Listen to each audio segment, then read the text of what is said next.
이 지난 한 주간 엄청난 비가 내렸는데 잘 지내셨나요? 어려웠죠. 물폭탄. 안녕하세요. 커피 타임. 한 주간 어떻게 쌤들 잘 지냈어요? 좀 조용히 하세요. 좀 제발 지금 공부해야 되는데 여러분 이렇게 떠들고 있을 때가 아닙니다. 지금 심하실 때가 아니에요. 공부를 해야지. 쌤들 얘기하지만 우리 쌤이 우리와 함께 합류했어요. 우리 박수로 한번 환영하고. 사실 비주얼적인 면에서 저의 역할이 독보적인. 이제 쌤이 오니까 균형을 좀 맞추는 거죠. 균형이 아니라 압도적이지 쌤이. 빵점짜리 시험지가 갑자기 90점짜리가 되는 것 같은 어떤 그런 느낌 있잖아요. 이슈수다를 이제 함께 해왔잖아요, 쌤. 네, 여기 오는 거 좋은데 다들 왜 이렇게 어려운 말 하시나요? 너무 좀 어렵죠. 저희도 어려워요. 뒤에 앉아 있는 외국인이 한국어 원어민 아닙니다. 그렇죠. 제발 잊지 마세요. 야, 아니 항상 눈 뜨고 자고 있을 때가 많아요. 자는 거 정도 하는 게 그렇게 집중하는 얼굴이죠. 집중하는 거예요. 그나저나 이슈이슈도 함께하면서 저희 주제들 중에 좀 가장 인상 깊었거나 좀 재밌었던 주제 있었나요? 제일 재밌었던 것은 수달.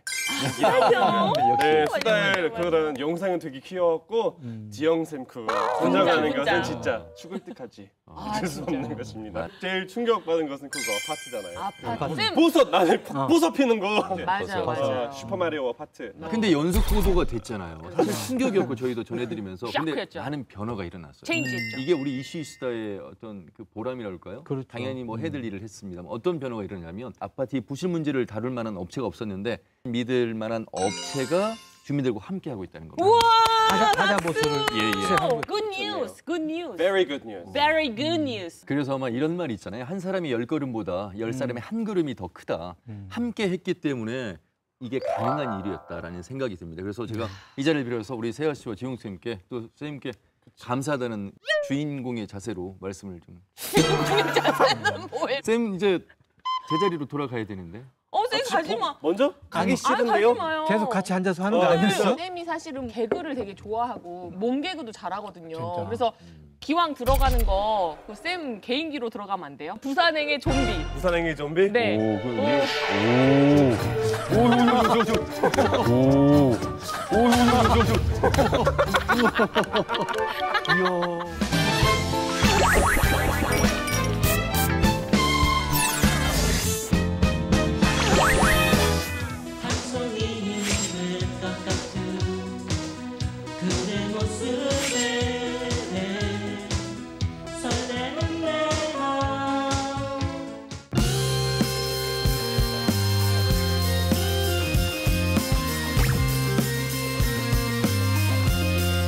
세계사적 흐름을 앞서가는 선도국가로 나아가겠습니다. 한국판 뉴딜 정책. 뉴딜에 대해서 들어보신 적 있으세요? 들어보긴 했는데 정확하게는 잘 모르겠어요. 뜻은 잘 모르겠어요. 루즈벨트 대통령 건 알죠. 지금 문재인 대통령께서 하신 일이 뭔지는 잘 몰라요. 피부에 그렇게 크게 와 닿지 않기 때문에 아직은 조금 우리한테 멀리만 느껴지는 그런 느낌입니다.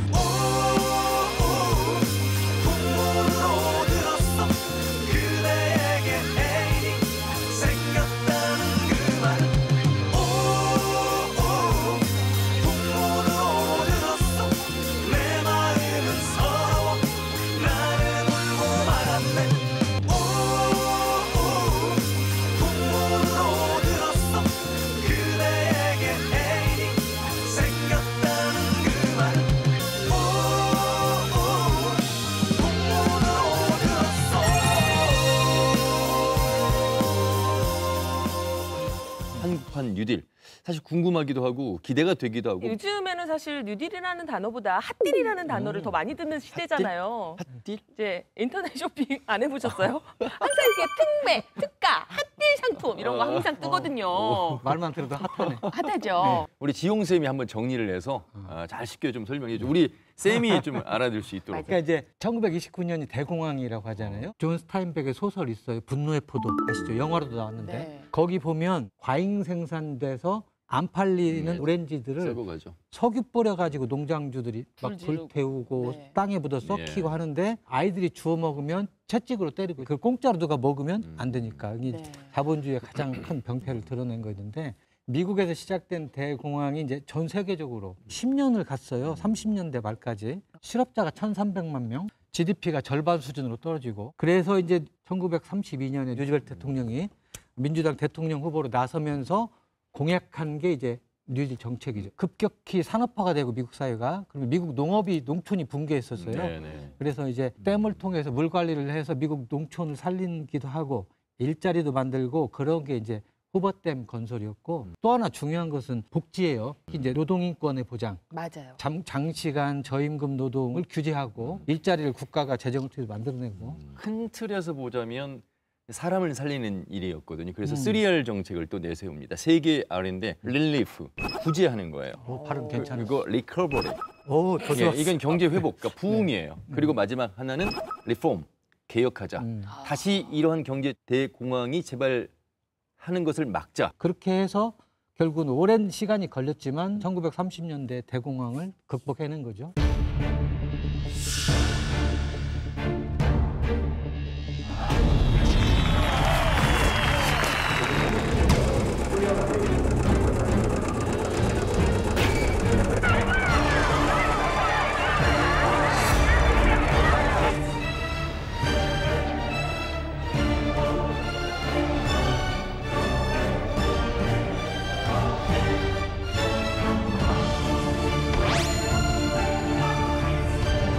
proposal to alter the whole foundations of our national life, which have been built through.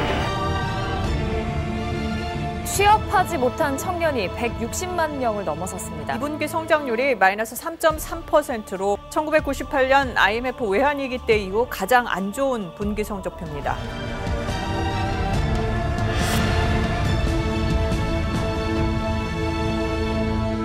제가 판넬을 또 준비했잖아요. 루즈벨트의 뉴딜만큼이나 지금 한국에 필요한 두 가지 기둥이 있는데 정답. 정답. 우리 지역에 댐 있잖아요. 저기 예. 무슨 댐이죠? 진안 쪽에 용담댐. 용담댐. 돼지털. 돼지. 여러분이 생각하는 그거 맞습니다.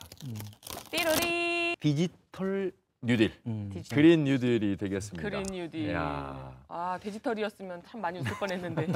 코로나19 이후에 어려워진 경제 그리고 뭔가 새로운 패러다임을 열어야 될 대한민국의 방향을 디지털 뉴딜과 그린 뉴딜 두 가지로 제안을 하셨거든요. 160조 원을 2025년까지 190만 개 일자리를 만들겠다 이런 내용이에요. 루즈벨트 대통령은 3R 네. 정책이었잖아요. 네. 근데 우리는 지금 두 가지란 말이에요. 세 개보다 두 개. 좀 빈약하지 않나. 우리도 사실은- 세 개 해야 되지 않나. 야, 세아 씨가 굉장히 중요한 지적을 했는데 디지털 뉴딜과 그린 뉴딜 하나는 휴먼 뉴딜입니다. 휴머. 사람에서 시작해서 사람으로 끝나는 그래서 사람이 중심에 있는 안전망이 강화돼야 된다. 이것이 휴먼 뉴딜 세 가지가 들어가는 겁니다. 식욕평등 위해서 선도평등 위해 탄소우정 위해서 저탄소 경제 불평등 사회에서 풀어내야 대한민국을 근본적으로 바꾸겠다는 새로운 대한민국 근본의 설계.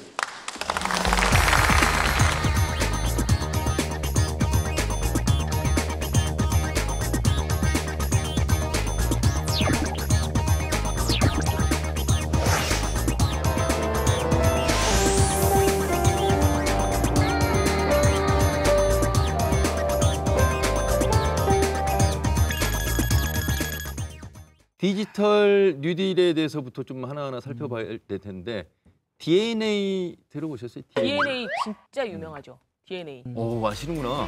너와 나 둘이니까 DNA.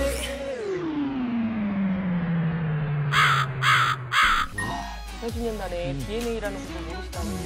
사실 알고 있었는데 그러면 조금만 불러주시겠어요? 저라도 모르는 척을 해줘야 1, 2, 3, 4. 세아 씨의 몫입니다. 왜 DNA를 말씀드렸을까요? D와 저는 알아요. 사실 예. 그 이 DNA는 알아요. 자. 제가 BTS는 네. 모르는데 D 데이터, N 네트워크, 오. 그다음에 A 인공지능 AI 이야. 이렇게 해서 DNA라고 하는 거예요. 데이터와 네트워크와 인공지능. 인공지능이 예. 하나로 통합되는 세상. 예. 그것을 통합해서 가자는 것이 디지털 우리나라가 이미 2000년대 초반부터 실제로 전 세계적인 ICT 최강국이잖아요. 특히 인터넷 기반이나 이런 것들이 전 세계적으로 최고 수준인데 우리나라가 현재 축적하고 있는 그런 저력을, 잠재력을 활용해서 뉴딜로 가자. 데이터댐이라는 이름으로 후보댐에서 약간 이렇게 그렇죠. 차용했겠죠. 이미지를 차용해서. 가장 큰 핵심은 그 민간 데이터하고 공공 데이터를 함께 이렇게 모아서 통합해서 활용하자 이거죠. 그렇죠. 김세아를 검색하면 김세아와 관련된 모든 데이터들이 김세아 주변으로 모여듭니다. 우리는 그것을 이제 정보라고 하는 것이고 그 데이터를 네트워크를 통해서 AI를 통해서 하나로 통합하자.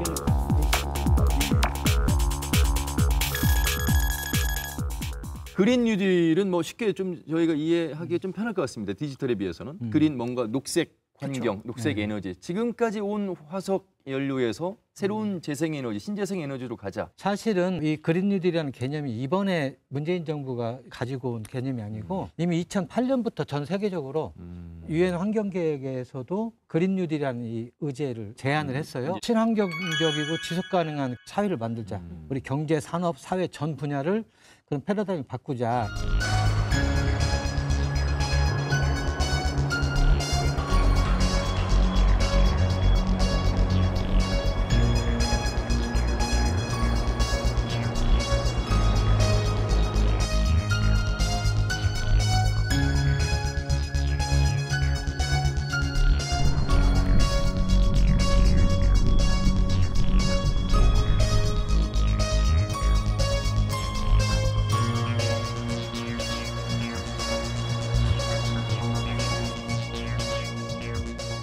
이명박 정부 때 경제 비전 슬로건이 생각나세요? 네.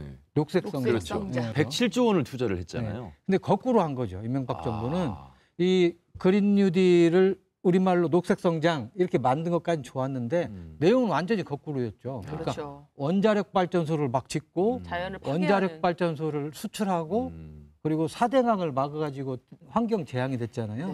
전형적으로 귤이 회수를 건너와서 탱자가 된 사례. 그런 선입견들 때문에 아마 이번 문재인 정부에서 한국형 뉴딜의 한 축으로 그린 뉴딜을 내기하는 것에 대해서 상당히 냉소적으로 보고 그런 것도 있는 것 같아요. 160조 원이라는 어마어마한 정말 천문학적인 예산이 투입이 되는 사업인데 너무 모르고 있지 않나. 진짜 어렵네요. 뉴딜이요? 저는 근데 사실 표현이 어렵지 그 내용은 그렇게 어렵지 않거든요. 이 단어들이 어려운 것 같아요. 이게 다 영어를 쓰니까 디지털 뉴딜, 그린 뉴딜. 그래서 어렵지. 좀 더 구체적으로 확인하기 위해서 우리 이슈다에는 항상 키맨이 있습니다.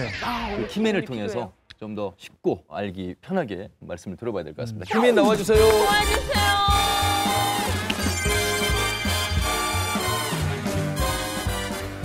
정책기획이면 가장 도청의 브레인 가장 똑똑하신 분 싱크탱크 역할을 하는 곳이 거기 아니에요? 도민들에게 다가갈 수 있는 사업들을 그다음에 제도를 어떻게 만들 것인지에 대해서 총괄적으로 기획하고 시국과 협조하면서 조정하는 역할 이런 걸 하는 겁니다. 굉장히 중요한 역할을. 맞아요. 오늘 잘 부탁드리겠습니다. 오늘 준비하신 키워드는 어떤 겁니까? 화면으로 보시죠. 잘하신다.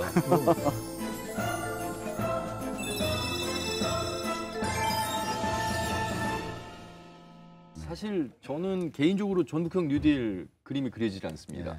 그린 뉴딜과 디지털 뉴딜 속에서 전북이 가고 있는 방향이 어떤 면에서 좀 일치하게 될까? 한국형 뉴딜이 이제 정부에서 발표가 되기 전부터 전라북도에서는 기존의 산업 구조에서 새로운 산업 구조로 가기 위한 경제의 체질 개선, 그다음 지속 가능한 산업 생태계를 만들어야 된다라는 그런 아젠다를 발표한 적이 있습니다. 기존의 산업 구조가 일자리 창출이나 이런 부분에 많이 한계가 있거든요. 앞으로는 새로운 디지털 환경에서의 그런 컨텐츠라든가 기후 변화에 대한 대응이라는 부분도 필요한 상황이기 때문에 새로운 패러다임을 만들어야 될 그런 시점이 대한민국 또 전라북도 또 같이 이렇게 당면에 있기 때문에 이제 그 한국형 뉴딜은 우리 전라북도가 그러한 방향으로 가는 데 있어서 하나의 큰 모멘텀이 될 거라고 이렇게 보고 있습니다.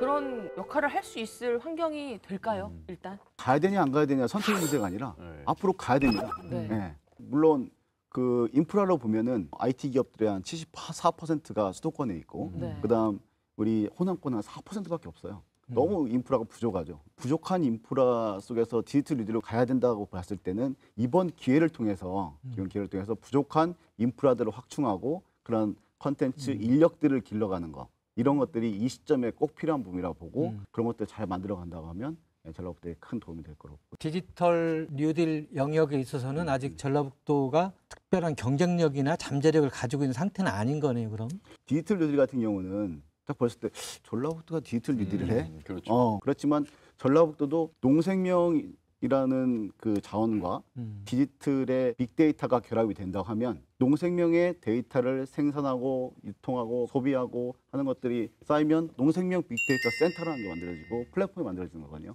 그렇게 특화해서 가는 방향으로 디지털 뉴딜이라는 것들을 활용한다고 하면 근데 잘 와닿지 않은 게 농생명 빅데이터를 활용한 디지털 뉴딜 이 낱말 뜻은 알겠는데 상이 잡히지 않아요. 사실은 농생명 빅데이터라는 게 뭔가. 그 사례를 가지고 한번 말씀드릴게요. 5년 전에 저희 전라북도에서 농생명 소프트웨어 클러스터 사업이라는 전국 공모를 해서 따온 적이 있거든요. 이제 미래부에서 전라북도가 어떻게 소프트웨어 클러스터라는 거 클러스터 집단을 만든다는 거지? 꿈도 꾸지 마 이런 거였었는데 어떻게 그 사업을 우리가 유치하게 됐냐면 농생명이라는 특화 자원을 이용해서 우리 농진청 이하의 4개의 국립연구기관이 전라북도에 있습니다. 그렇죠. 그러면 그 많은 시험포가 있는데 온실에 들어가는 그 소프트웨어들을 개발한 기업이 거기에서 실증을 하고 실증을 해서 나온 제품을 또 팔고 그러면서 이제 경제를 갖다가 활성화시키는 창업의 어떤 생태계를 만들어가는 것들.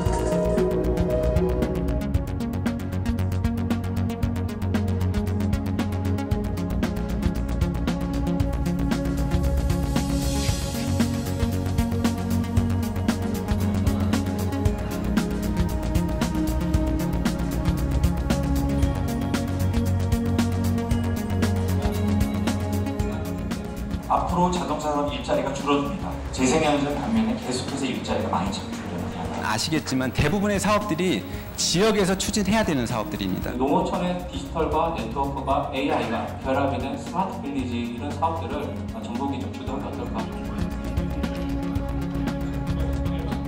이미 유럽에서는 이것이 완전히 주류화돼서 여기에서 전력 생산이 태반이 다 이루어지고 새로운 부가가치가 만들어지고 엄청난 일자리가 나오고 경제가 재생에너지 중심으로 돌아가는 나라들이 여러 나라가 이미 생겼죠.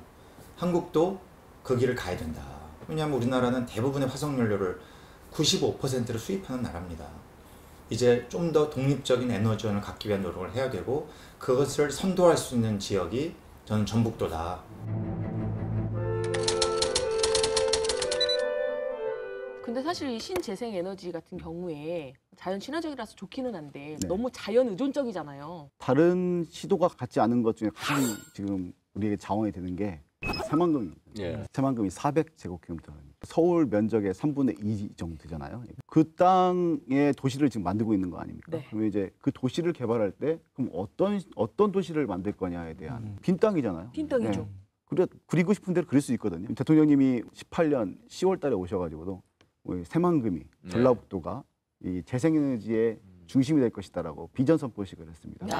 그만큼의 광활한 땅에 태양광을 발전할 수 있는 그런 설비들을 만들 수가 있고 그 도시도 그냥 재생에너지를 통한 도시가 만들어갈 수 있는 특화 장점들이 도시를 만들 수 있는 거죠. 예. 뭐 물론 정부의 방향에 맞게 가는 것도 의미가 있겠습니다. 그러려고 사실 새만금 세계에서 긴 방조제를 막은 건 아닌데. 처음에 아시다시피 이제 뭐 새만금을 만들 때는 쌀 이제, 생산. 쌀 생산 목적으로 네. 그 땅이라고 하는 것은 시대가 원하는 시대가 가야 될 그런 부분들을 담아야 된다고 봅니다. 89년도에 새만금 시작할 때와 30년이 지난 이 시점에서 그 당시에는 식량이었다고 하면 지금은 이제 재생에너지를 100% 이제 활용할 수 있는 그런 도시를 이제 만들어가는 것들이 필요하다고 보고 좀 더 구체적으로 저희가 좀 알아보고 싶어요. 네. 전라북도가 가진 전북형 뉴딜 그리고 한국판 뉴딜 속에서 어떤 경쟁력을 가질 수 있는가? 우리 도민들의 그 이해를 돕기 위해서 제가 판례를 하나 준비했습니다. 자, 첫 번째는 네. 첫 번째는 짠으로 걸어라. 불어라 바람아 비춰라 태양아. 미스트론 나가게 되고 있어요. 준비하고 있어요. 그래요. 풍력 태양광. 네, 맞습니다. 이 부분은 이제 풍력 발전 관련된 거고, 이건 태양광 발전과 관련된 건데, 이 부분은 준비를 많이 해오셨네요. 아, 기획하시는 분이시라서. 새만금이네요. 저희가 이제 새만금의 전체적인 재생에너지 클러스터 어떻게 위치가 하는지 이 부분에 대해서 설명을 좀 드리겠습니다. 이 새만금 내측은 주로 이제 태양광과 관련됐습니다. 그것도 특히 이제 수상 태양광이 핵심을 이룹니다. 육상 태양광은 아주 일부 들어가고 이제 수소 연료전지를 이용한 발전이 일부 들어갑니다. 이 전체적으로 새만금 내측의 발전량은 3기가와트 정도 됩니다. 한참 그 개발 중심에 있어야 될 노른자 땅에 왜 그 땅 그 위치에 한가운데 수상 태양광이 있어야 되느냐 이런 질문을 좀 많이들 하시던데. 우리가 이 대야에 이제 대야 쪽에 이제 변전소가 있습니다. 변전소가. 네. 그래서 이게 개통연계선을 이렇게 만들어가지고 이 부분을 연계를 해줘야 이제 여기서 한전이 고압으로 만들어가지고 보내는 이 개통연계선이 원래 부담 자체가 이제 사업자가 지게 되어 있습니다. 이 비용이 적지 않거든요. 네, 여기 한 15km 되는데 이제 한 6천억 원 정도 되는 걸로 알고 있습니다. 가까워야 근데 되겠군요. 그런 규모의 송전 선로 구축만 6천억 원대가 들고 그 정도 투자를 할 수 있는 여력을 가진 민간 자본이 유인책이 있나요? 저희가 이제 이게 새만금 공사에서 개발공사에서 수익이 날 수가 있는지에 대해서 전체적인 비용 편입 분석을 해서 개통 연계선에 따른 이 비용과 매립에 따른 매립 비용, 공유 수면을 점유함으로 해서 나타나는 점유 비용 이런 것들이 다 비용에 다 추계가 돼가지고 주민들한테 이제 편익의 7%를 제외하고 나머지 부분도 BC가 1 이상이 나온다는 결과가 있습니다. 그래서 이제 그러한 연구 결과를 기초로 해서 이 부분을 했기 때문에 앞으로 이제 공모는 해봐야겠지만 민자 유치에 큰 어려움이 없을 큰 것이라고. 어려움이 없을 거라고 보고 있습니다.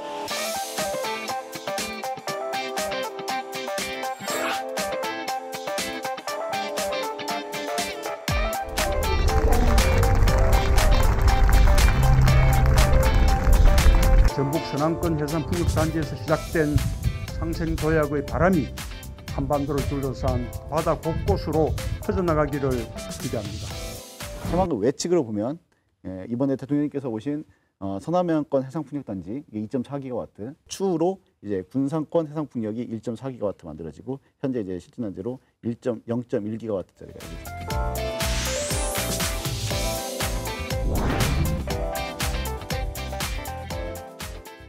예전에는 육상풍력이 많았어요. 그런데 그 육상풍력 같은 경우는 바람이 약합니다. 바람이 질이 제일 중요하거든요.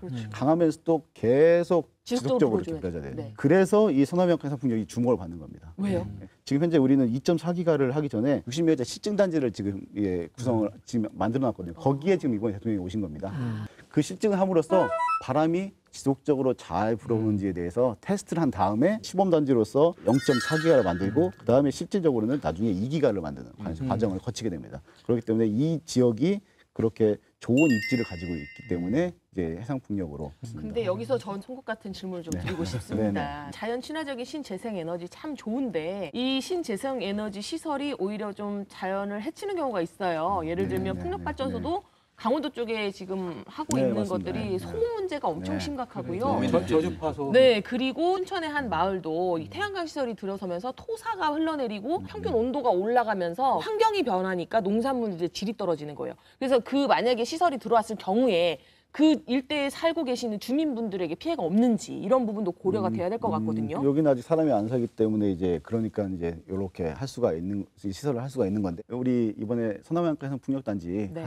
하면 이게 10년이 걸렸습니다. 이번에 해벽식 하는 데까지 어장이 있습니다. 어장이. 그래서 이제 풍력기를 돌리면 소음이 아주 상당히 좀 있겠죠. 그렇게 되면 어장에 이제 영향을 미치기 때문에 대체 어장을 만드는 것들, 주민들과 이익을 공유하는 방안들, 그다음에 어떤 주민들에게 인센티브를 줄 건지 세 가지 분야에 대해서 합의를 이끌어냈기 때문에 많은 고민과 토론과 이렇게 해서 이런 것들을 만들었다고 보고 있습니다. 이것도 노래가 되겠네요.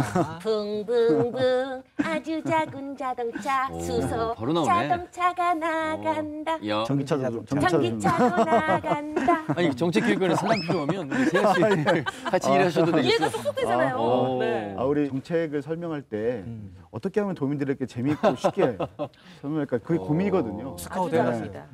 스카우트 필요합니다. 또 명함 주세요. 그 수소의 중심인 완주가 고향이세요. 맞습니다. 완주 딸입니다. 아까 제가 하나 설명을 빼먹은 게 그린 수소를 생산하는 것은 새만금에서 생산한다고 했잖아요. 네. 그런데 수소차를 만드는 곳이 지금 현재 있는데 이게 완주 봉동에 있습니다. 지금 부모님 봉동 사세요. 아 그러세요? 봉동에서 출퇴근하고 수소미녀라고. 수소가 약간 숫소같이 들렸어요 지금. 그 수소 아니죠? 수소미녀. 수소미녀 괜찮네요.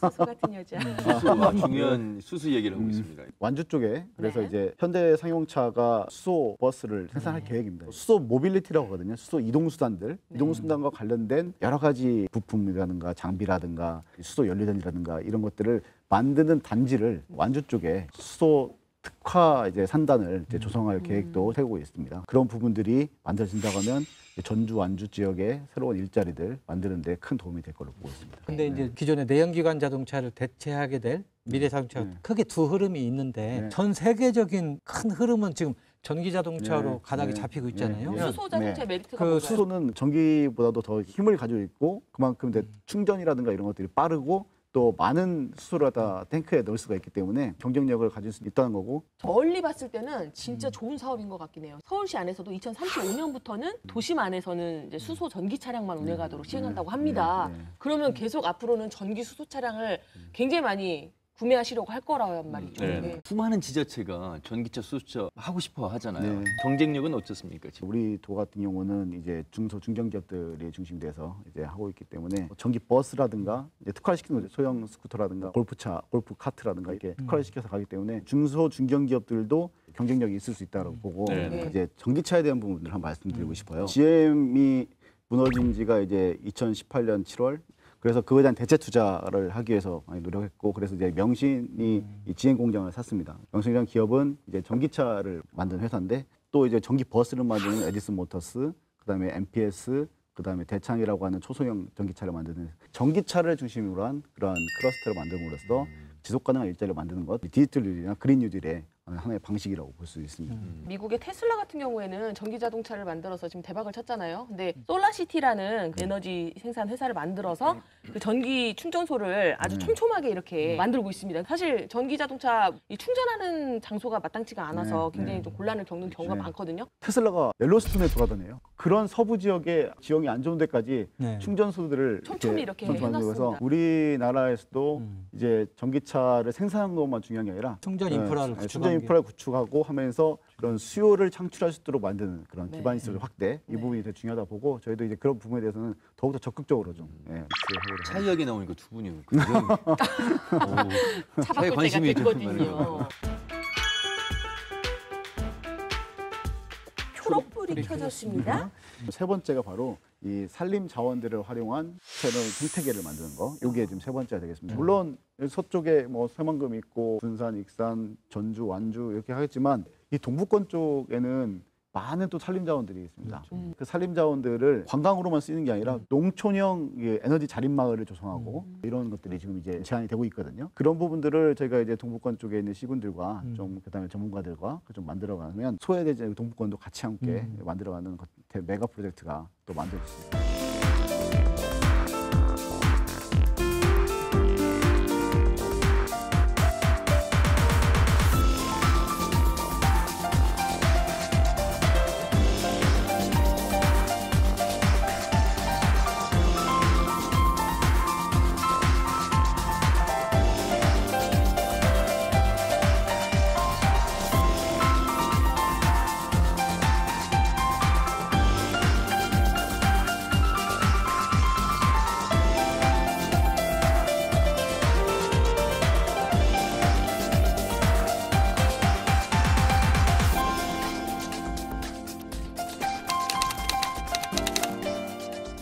양질의 일자리와 어떻게 이게 연관이 될 것인가? 저희가 여기 선여명권 2.4기가만 해도 일자리 개수가 이제 한 9만 개 정도 됩니다. 그렇다면 얘가 7기가 정도 되기 때문에 한 2배 이상의 일자리, 그러면 18만 개 정도의 일자리가 이제 만들어진다고. 그린 뉴딜을 통해서나 디지털 뉴딜을 통해서나 하고자 하는 거는 이 기업이 그렇게 스스로 만들어갈 수 있도록 하는 구조와 생태계를 만들어가는 게 GM들과 무너지면서 왜 이렇게 큰 고통을 받아야 되는 건지 하나마디로 말하면 수직 계열화의 문제거든요.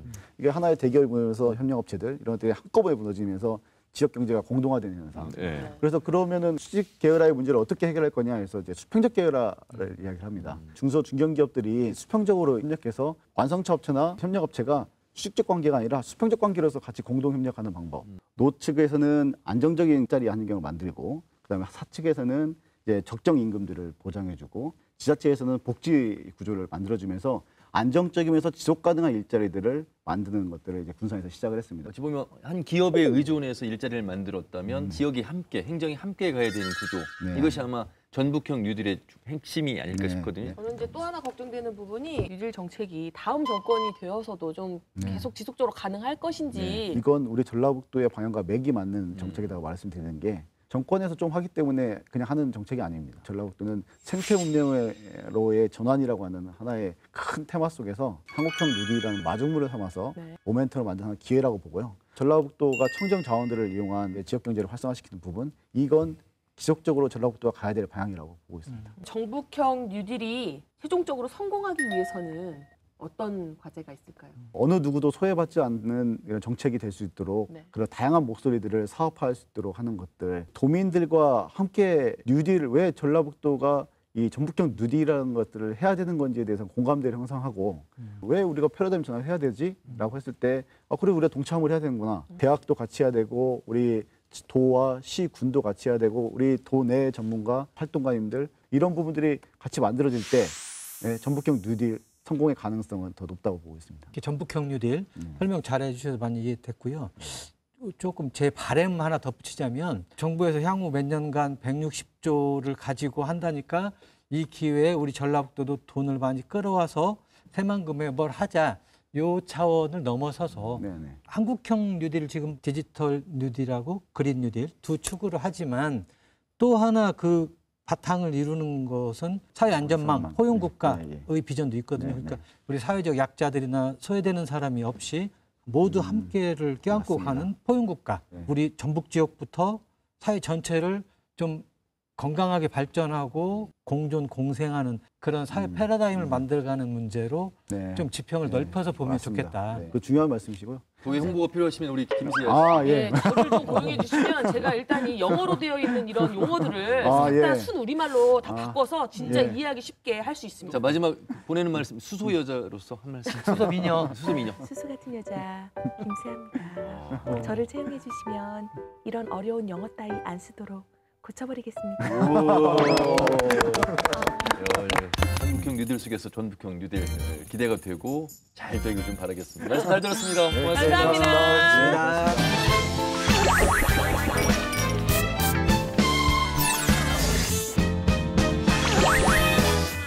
자, 전북형 뉴딜에 대해서 말씀 들어봤습니다. 이 짭수다 오늘도 쉽지가 않네요. 머리가 아프다. 고민을 좀 해야 될 것 같아요. 먼저 좀 하세요. 지용 쌤 먼저. 고민을 좀 해야 될 것 같아요. 전북형 뉴딜, 돈의 문제가 아니다. 미래로 가는 비전이다.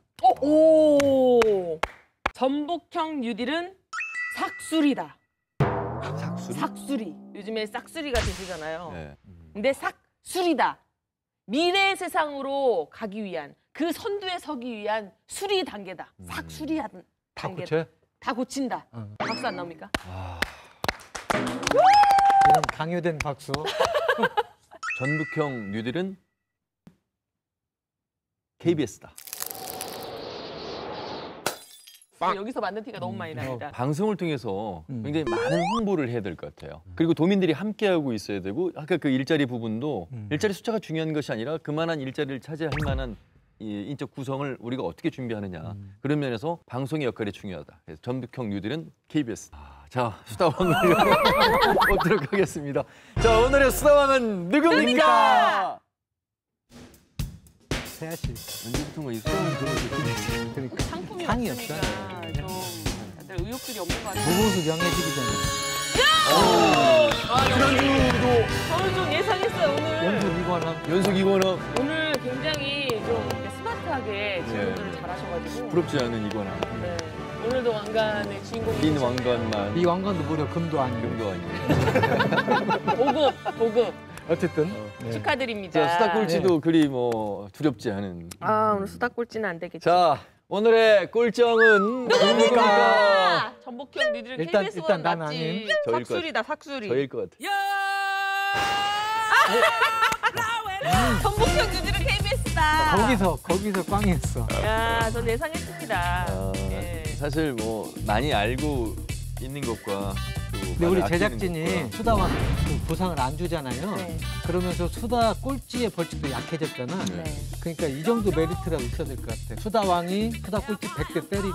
아, 그런 거라도 좋네요. 있어요. 오늘부터 하죠. 다음 주부터.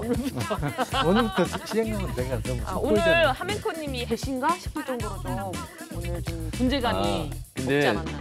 나중에 방송에 나갈 때 한번 보세요. 엑기스는 제가 다 짚어드렸어요. 아나운서가 엑기스가 뭡니까?